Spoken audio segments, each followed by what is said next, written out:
Ladies and gentlemen, gentlemen and ladies and gents. That's right, we got Click, and he's singing the classic Johnny Taylor, Michael Jackson, and Bolt, and so many others. Linda James, you better stop, girl, dogging me around. Now, see, the thing about Click, when he did this song, he did his own little twist. You don't stop.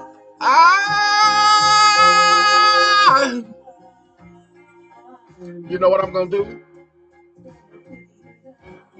All right, ladies and gentlemen, we're talking about bringing things down. That's what this video is about. This is the empowerment series. And we got a lot of people who can't take it any longer. We got a lot of people whose hearts are getting weak because of the ignorance going out there. So it's time to make them stronger. Ladies and gentlemen, so many of you guys are so upset that you don't know what to do. You can't think straight. So you know what we're going to do? We are about to change the script. Click. We're going to stop you for the moment. That's what we do with Click for just a moment. Ladies and gentlemen, if you haven't heard Click, the name of the song is Dogging Me Around. You'll see Michael Jackson did it, En Vogue did it, Linda James did it, Johnny Taylor did it, so many others. You know what I'm saying? And you know, I don't know if Johnny Matheson did it, but Johnny Mathis. You know, and I didn't even know when Johnny Mathis, if and when he passed, because I haven't heard anything about Johnny Mathis, but that's because I don't listen to the news. But the great Johnny Mathis, as a matter of fact, I'll be getting me some Johnny Mathis in a minute. As a matter of fact, y'all hold on a second. Johnny Mathis,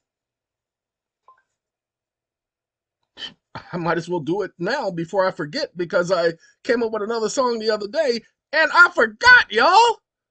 But Johnny Mathis, man, if you didn't know, that man kept singing well into his late 80s. And so give Johnny Mathis a lot of credit. Look, I have less than 20 minutes to talk to you guys about this. So let's get into the conversation, shall we?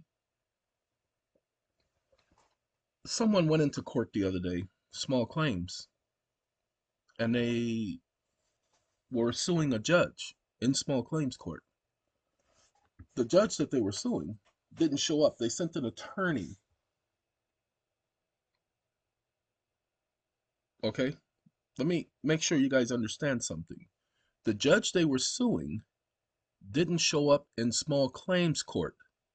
They sent an attorney. First, that's illegal. This is small claims court. Now, if it's a company, they can send a representative. But it's a person, they don't get to send no attorney. This is your complaint against a judge. The other judge who showed up was yelling and screaming. Ladies and gentlemen, so that you know, if you ever get a judge yelling and screaming on the record, after that idiot finished their yelling and screaming, you ask, excuse me, and you keep yourself calm and you smile. Look at them and smile, because they're going to make threats. And you're going to tell them, if you threaten me again on the record, then I will hold you liable and hold you in contempt. You guys are forgetting who you are. You are part of the people of the United States. These so-called officials that have been put in office, remember, they receive, again, I keep telling all of you, and you're not listening, they receive their power from a piece of paper. Without that piece of paper, they are powerless. Each of them are appointed to an office. When they act outside of the dictates of that office, they are bringing disrepute upon the craft and the cloth for which they have taken an oath to uphold and honor. We'll probably have 3 videos on this, so y'all stay tuned. Now, I need y'all to hold on for 1 second. Ladies and gentlemen, I'm about to ask Bart a question. And the question is going to be, how can a judge bring disrepute on the cloth and the craft associated with their judgeship, their office? So give me 1 second. Wake up. Wake up.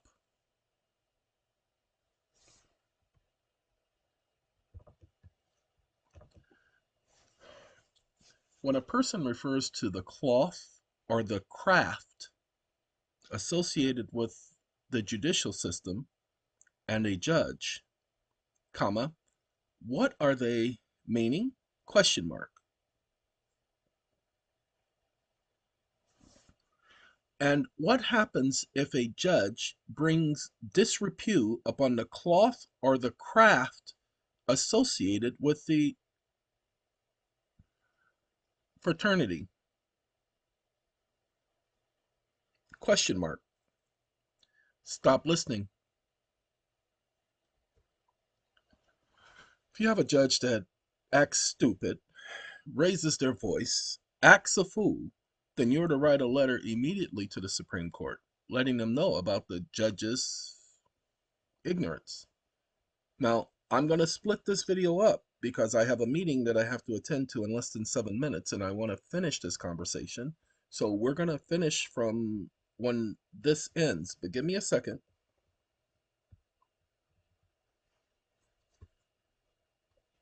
The phrases "the cloth" and "the craft," when associated with the judicial system and a judge, have several layers of meaning. Cloth. Formal attire. This primarily refers to the traditional garments worn by judges in different legal systems. In many Western countries, this entails black robes, often accompanied by white collars and bands. These garments evoke solemnity, impartiality, and respect for the law. Symbol of office. No, they don't. The unique attire distinguishes judges from other participants in the courtroom, marking their special position as upholders of justice. It emphasizes their authority and separation from ordinary citizens. Connection to history.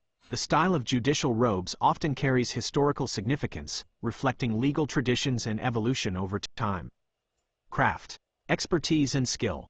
This refers to the judge's professional knowledge and ability to apply legal principles fairly and effectively.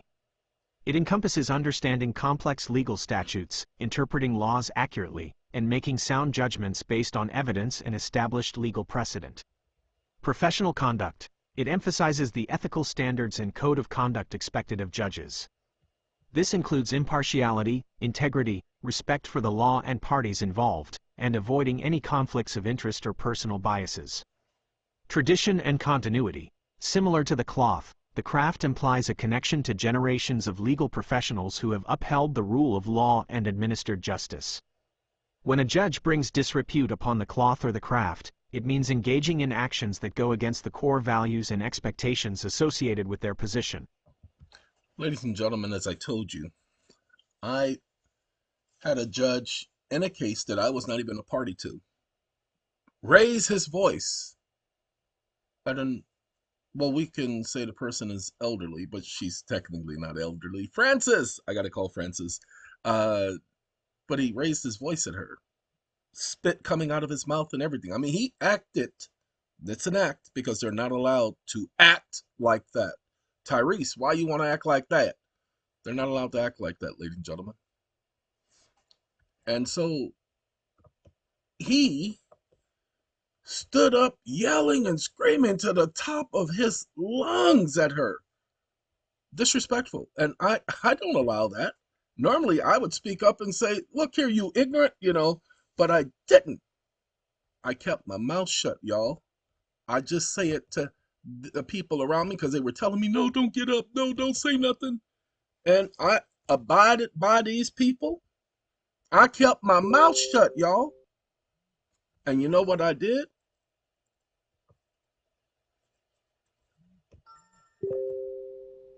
I sat up there, ladies and gentlemen, And I say it to the people enough. I will take care of him. I wrote a letter to the Supreme Court of the state.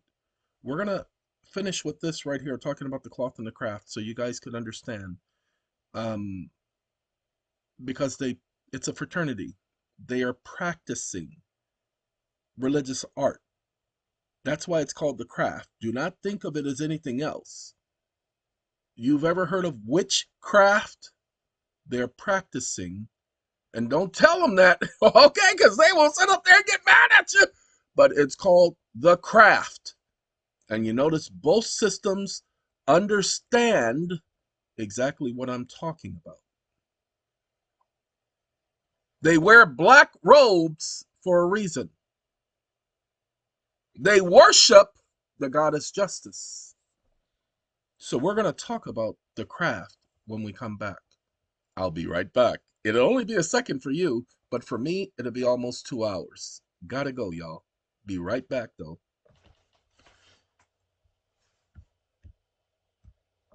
Okay, ladies and gentlemen, it has been about 3 hours. No, 2.5 hours. 2 hours and 47 minutes since I put the video on pause.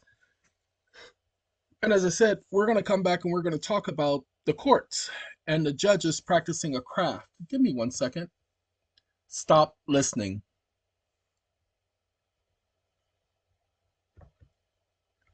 Okay. Now, if you have not heard of the craft and the cloth associated with judges, please understand they practice a craft. Give me a second to answer this, and I'll be right back. Sorry about that. So, now that we understand that there is a practicing of the craft, pay attention. They don't hide anything from you. The craft, if you didn't understand, that's why they wear black robes. Now let's do this before we read what Perplexity has to say. Let's go back to Bard. Now watch this.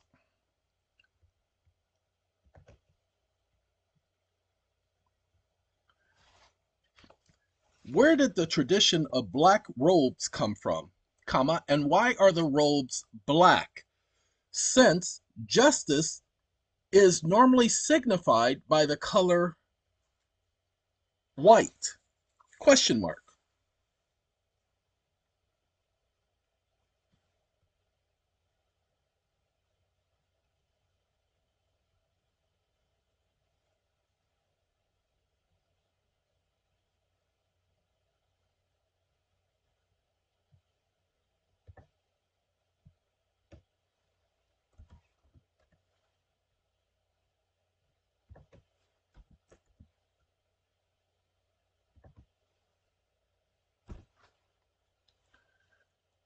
Stop listening.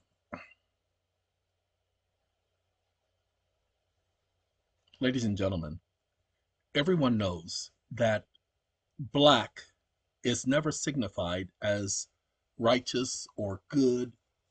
Long Ranger wore, white. The bad guys always wore black. Tradition has, in witchcraft, the witches wear black. The warlocks wore black. So why are their robes black? Now, let's listen to Bard. He's going to give us some bull crap.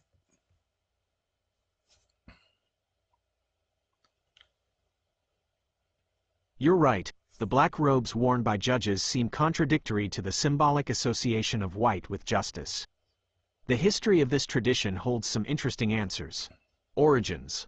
English roots. The practice of judges wearing robes dates back to medieval England, where legal and religious attire often overlapped. These early robes were more colorful, often where legal and religious attire often overlap. As we told you, they're practicing religion. Hold on. red or purple, and similar to those worn by clergy. Mourning period. Some historians believe the shift towards black robes stemmed from a period of mourning in England and its colonies following the death of Queen Mary II in 1694. Now that's a lie. Why would it be over the death of a queen that all judges started wearing black robes. That made no sense. That has nothing to do with justice, does it? Hold on. While initially temporary, the practice stuck. Simplification. Over time, the color palette of judges' robes gradually narrowed, likely driven by a desire for uniformity and practicality. Black became the preferred choice, possibly due to its association with seriousness, dignity, and formality. You can't be serious. Why black? Neutrality. Unlike vibrant colors, black doesn't express personal preference or affiliation. It can be seen as a symbolic blank slate, signifying the judge's detachment from individual biases and their role as an impartial arbiter of the law. Power and authority. Black can also convey a sense of solemnity and power. Now watch this. Wake up.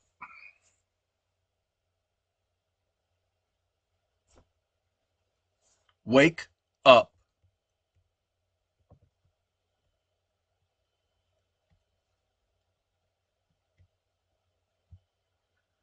That is a bunch of stupidity.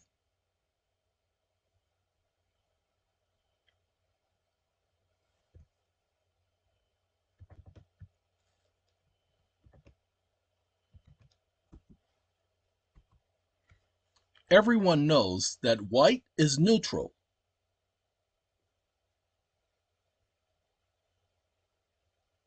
comma, gray is neutral, comma, black is never symbolized as neutral, exclamation mark. And if you mix white with black, now you have impurity.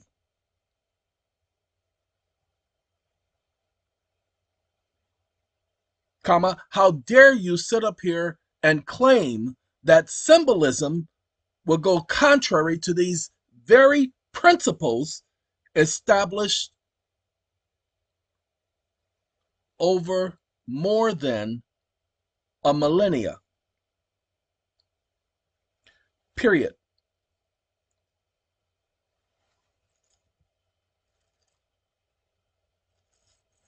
Stop listening.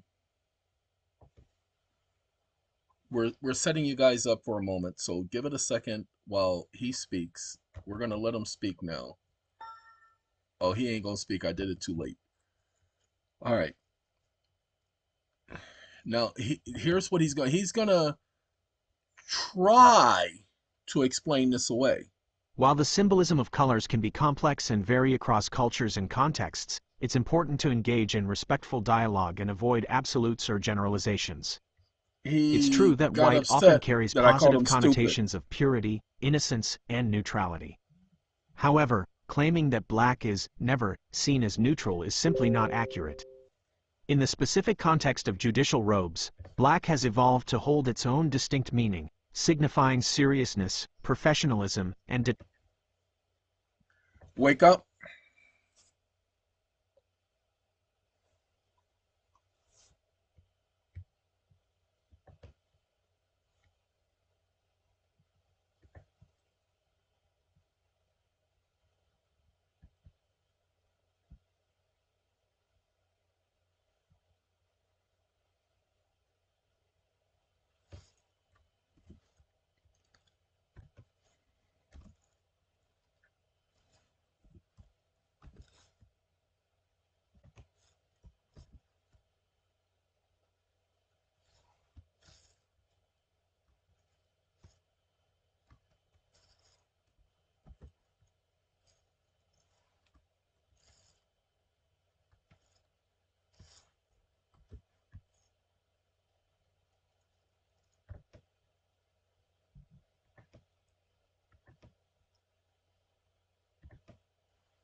You were referred to as offering and or providing a stupid answer,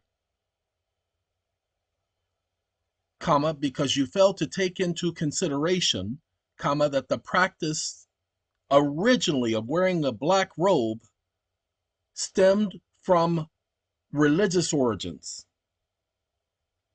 comma, same as the practice of having a pagan goddess represent the symbol of justice, comma, i.e., colon, Aster or Themis.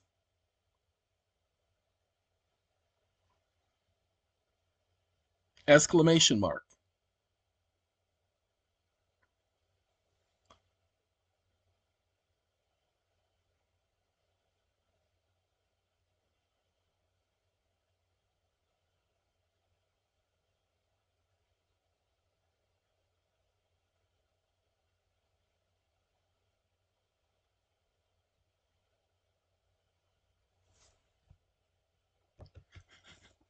Ladies and gentlemen, what I've done in the background is I've taken several different points and I put it in here. Now, let me show you what I've done.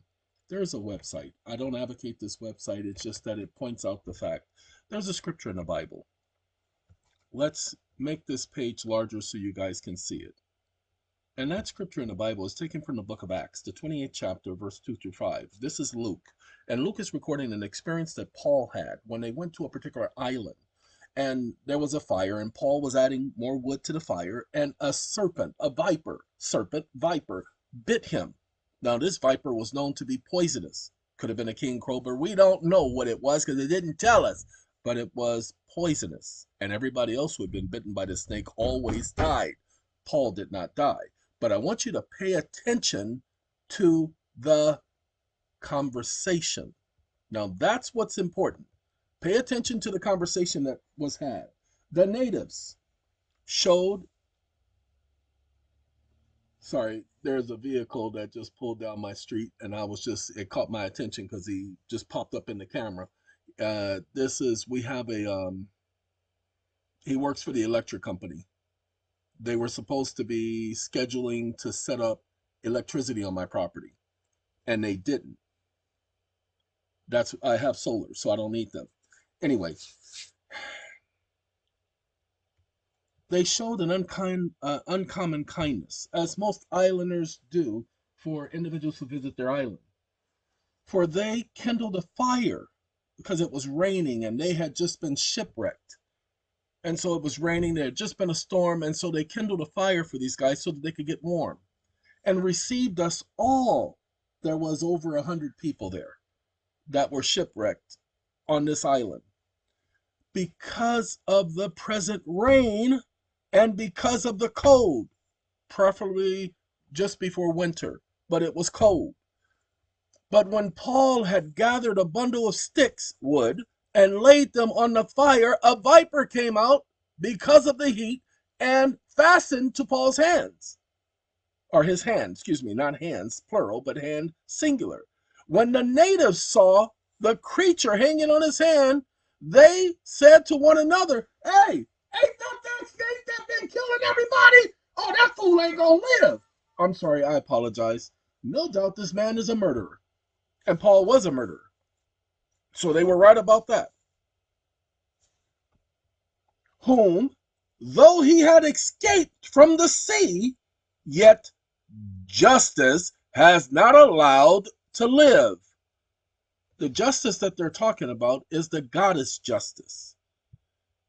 You need to understand when the courts are saying taking somebody to justice or he'll be brought to justice or we want justice, they're talking about a pagan god. They're not talking about the symbol of justice. However, he shook the creature off into the fire and was not harmed. So, let me show you something. This is what I typed in. Let me show you what I typed in. Copper serpent and the justice. Okay, it's supposed to be the lady justice. Anyway, then the next one I typed in was, and I couldn't remember the exact phrase. No, they didn't give me nothing in the courts, and you know it wasn't going to give me nothing on that. These are their secrets, people. One more. Not that one. Hi, Biff.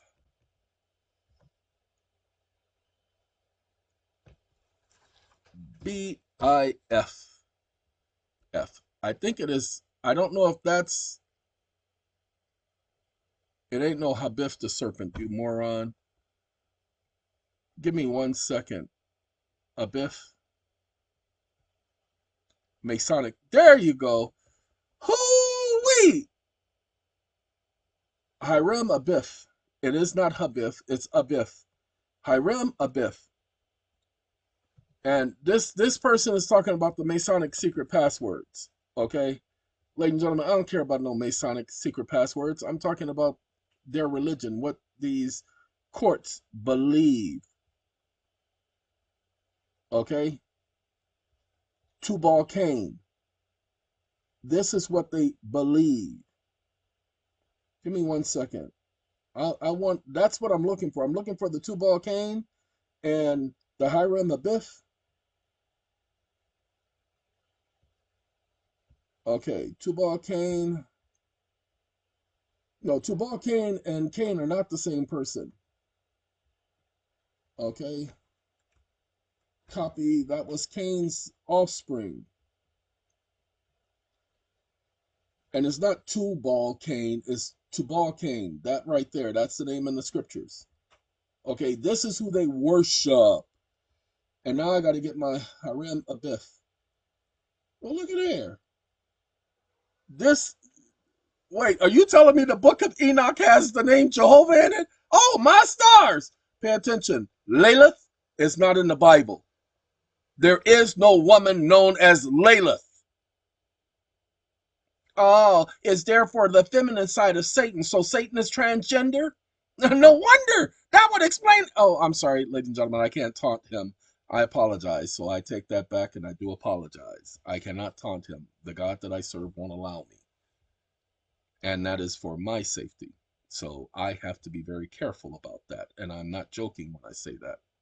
So no, I do not. There are certain boundaries, even with the courts. I'm not allowed to disrespect the courts because I don't receive his protection if I disrespect the courts. But here's the thing. There is no such evidence of no feminine side of Satan. God does not have a feminine side. I don't know why we get to that period in our history, in our lives, to where we think everything has to be politically correct. So give me a second. Let me correct something because I did put the harem information in here, and I hope I can find it. No, I took it out. Okay, at least I believes I took it out. So what we're gonna do is we're gonna paste this Cain and HARIMABIFF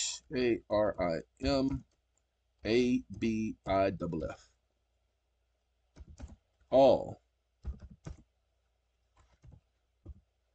BOLS of the COURTS exclamation mark. And now I'm gonna hit this, and we gonna wait. We gonna wait. We gonna wait. We gonna wait. We gonna wait.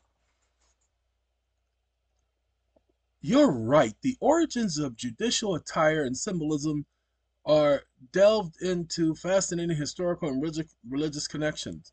While it is undeniable deity is associated with justice, let's let him tell you so that you'll know the secrets of the stupid courts.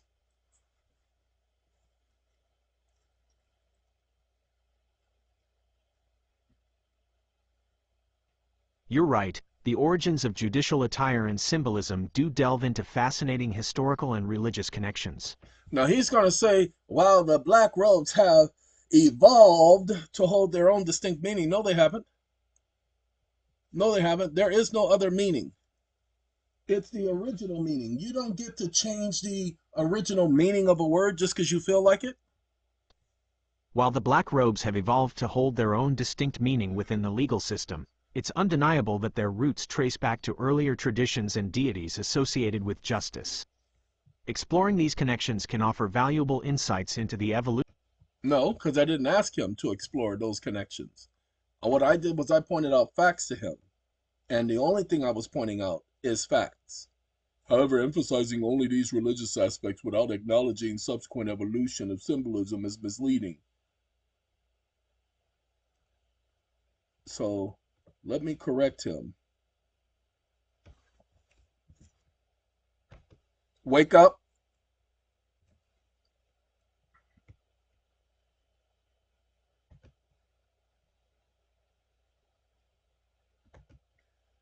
You idiot.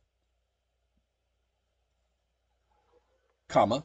Who told you that I had to point out anything other than what I'm talking about? Comma. How dare you tell me that I am misleading anything or anybody when I am just stating what facts are? Exclamation mark.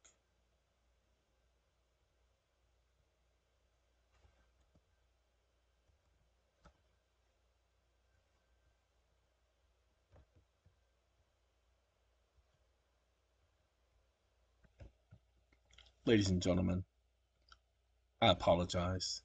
He was being very stupid, telling me what I must consider.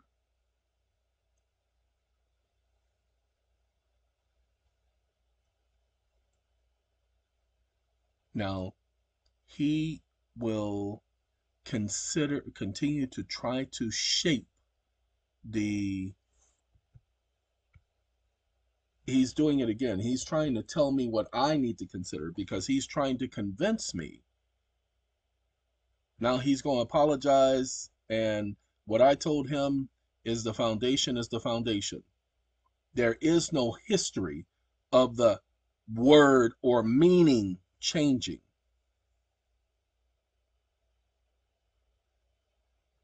You get the word court, pay attention. You get the word court and justice from the Bible. No other place. And as far as robes, the Israelites, their priests had to wear a white robe symbolizing justice. And it had bronze and copper symbolizing justice, symbolizing purity, symbolizing without, what do you call it, impurity. Okay? These are facts that they can't get around. Black robes are associated with witchcraft. Now watch this. Wake up.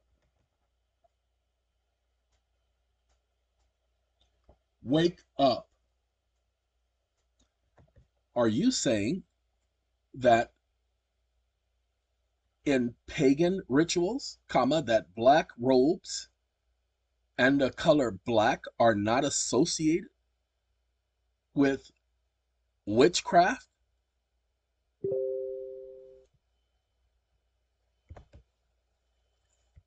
Question mark.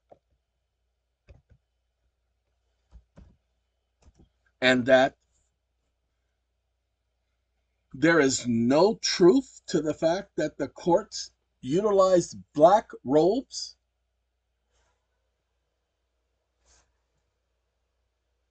that are associated with pagan ritual beliefs, comma, and that there is no possibility that those pagan beliefs continue down to the present day? Question mark. Stop listening.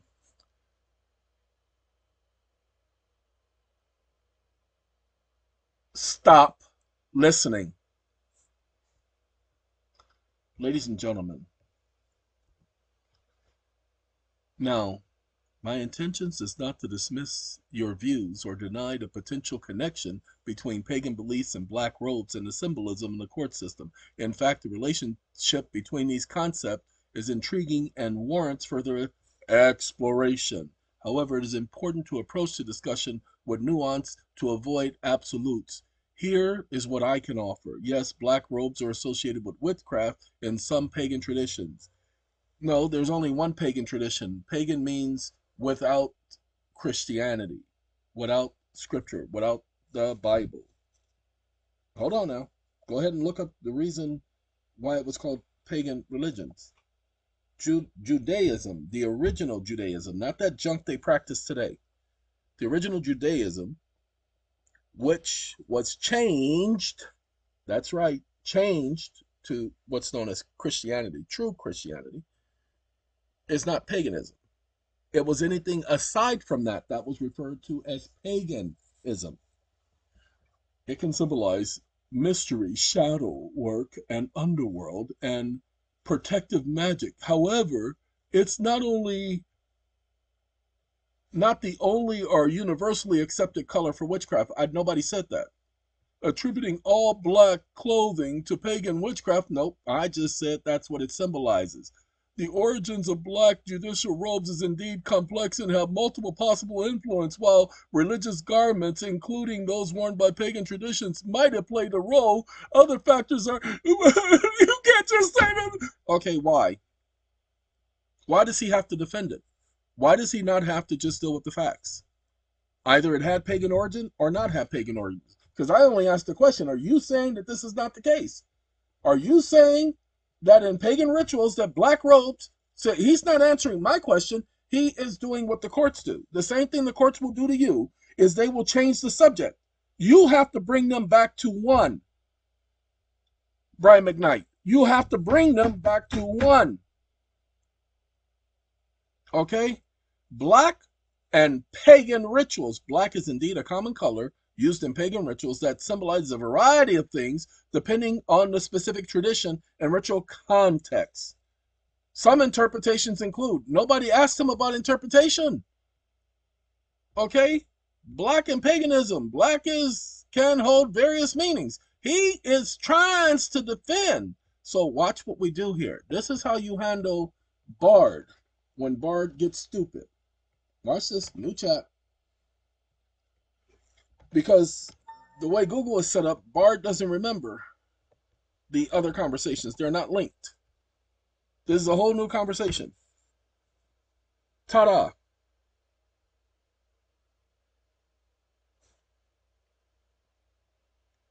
No, I wouldn't say that definitely. My previous response might have been misleading, and I apologize for any confusion. Here is a more nuanced explanation. Yes, Black Rose, he wants to be nuanced. I don't want to be nuanced. I didn't ask him for nuance. Wait, hold on. Wake up. I did not ask you to be nuanced. I asked you for an answer to each of my questions. So answer my questions with specificity and leave out your opinion and your nuances and your caveats, because I didn't ask you for that. Exclamation mark. Stop listening.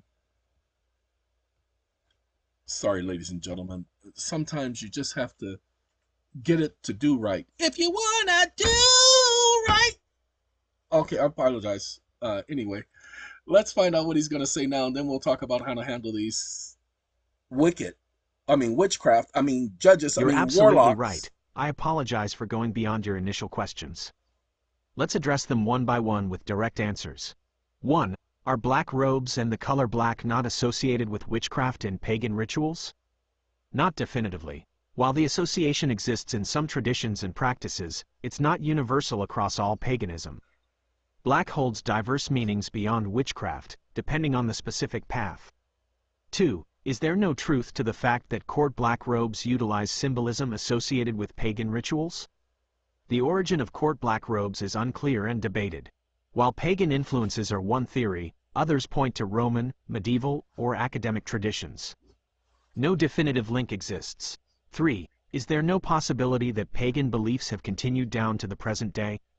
Many elements of ancient pagan beliefs find echoes in modern life and practices. Anyway, hold on. Wake up. Wake up. Are you saying that the following were not pagan nations? Question mark.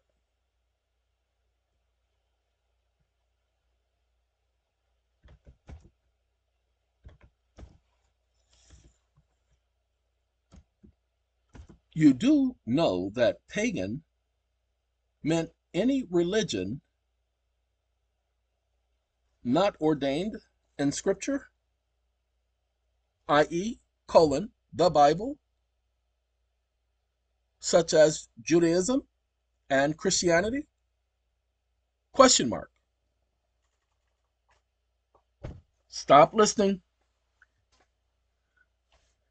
Now we can move forward. After this, we can move forward. We can take care of the end of this video. We can get you guys what you need to know. And then, like I said, it's a 3-video series. You got to know where you're at. You got to know where you're at. You got to know what you're dealing with. You got to know that when you're standing before that podium, you're standing at the altar. Hold on. You're correct. My previous statement about pagan nations wasn't entirely accurate. The term pagan originally referred to any belief system outside of Abrahamic religions like Judaism and Christianity. This included a vast range of diverse cultures and traditions that wouldn't necessarily be considered unified under a single pagan nation label. In the context of the origin of court black robes, while some elements of their symbolism or design might echo certain aspects of ancient practices found in various cultures labeled pagan at the time, it's important to avoid oversimplification or direct connections. The influences on the development of legal attire are complex and likely involve a blend of historical and cultural factors, including those mentioned in my previous response: Roman, medieval, academic. To be clear, it's inappropriate and inaccurate to simply He's telling me what's appropriate and not appropriate. What gives him the right to do that? But we're not going to delve with him with that. We're going to talk to you guys about how to handle the courts. As we told you, the young lady who went into court yesterday, this happened yesterday. When she went into court yesterday, the courts told her, now I want y'all to pay attention, the courts told her that the judge was immune and that she couldn't bring such a claim against the judge and that she would be put in jail if she continued to make such accusations. Ladies and gentlemen, like I said, the judge was raising her voice when she said that, to intimidate, to scare. You get a judge that wants to intimidate, you get a judge that wants to scare, the first thing you do, whether the judge is on the city level, the county level, or the state level, there is no state judges. Those are administrative judges. You go directly to the risk management department. If it's a county judge, doesn't matter if it's a city judge, they're all registered with the county. If it's a county judge, they're registered with the county. Then you go to that county manager and you tell them you want to file a complaint against the bond of that judicial officer. You don't threaten the judge saying, I'm going to file a complaint against your bond. You're going to just tell them, oh, I'm sorry. If you raise your voice at me again from that platform, I will hold you in contempt of court. You don't represent the court by yourself. The people represent the court. It was the people who established justice. It was the people who established the court.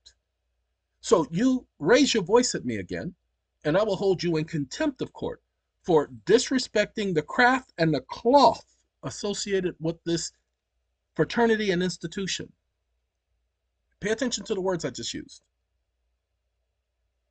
Now you will conduct yourself in a manner accorded your office, and you act out of office again, and I will bring a charge and complaint against you for doing so. Ladies and gentlemen, there is no authority for them to operate outside of their office. A judge does not remain a judge outside of the office of their appointment. Judges are either appointed or elected. That means they are not sovereign. Do they represent the sovereign? When they are in office. Only when in office. Only when in office. So a judge who operates outside of their office is, watch this, wake up. Wake up. What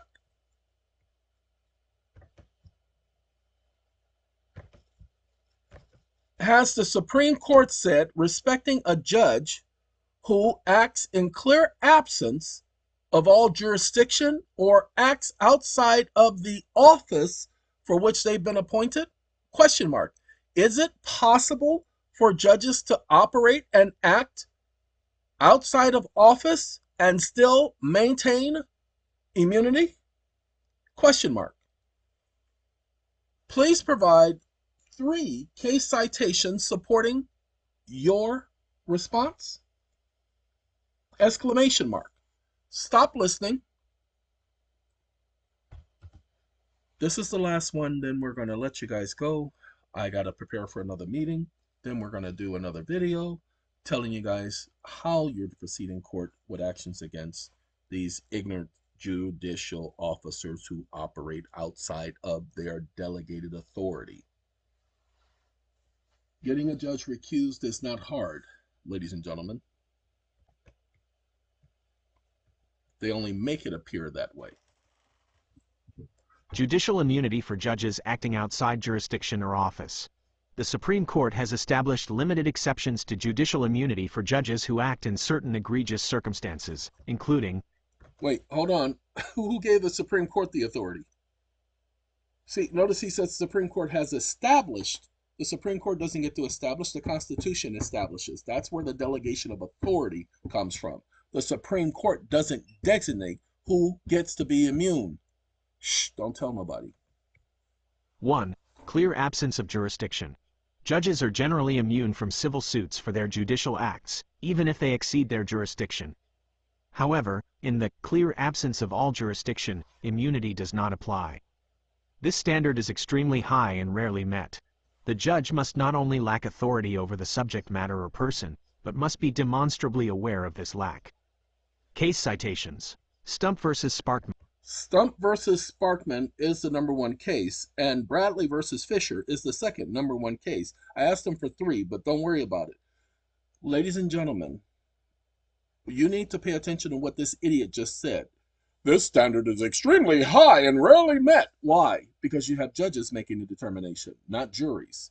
The judge must not only lack authority over the subject matter or person, but must be demonstratively aware of this lack. Hold on.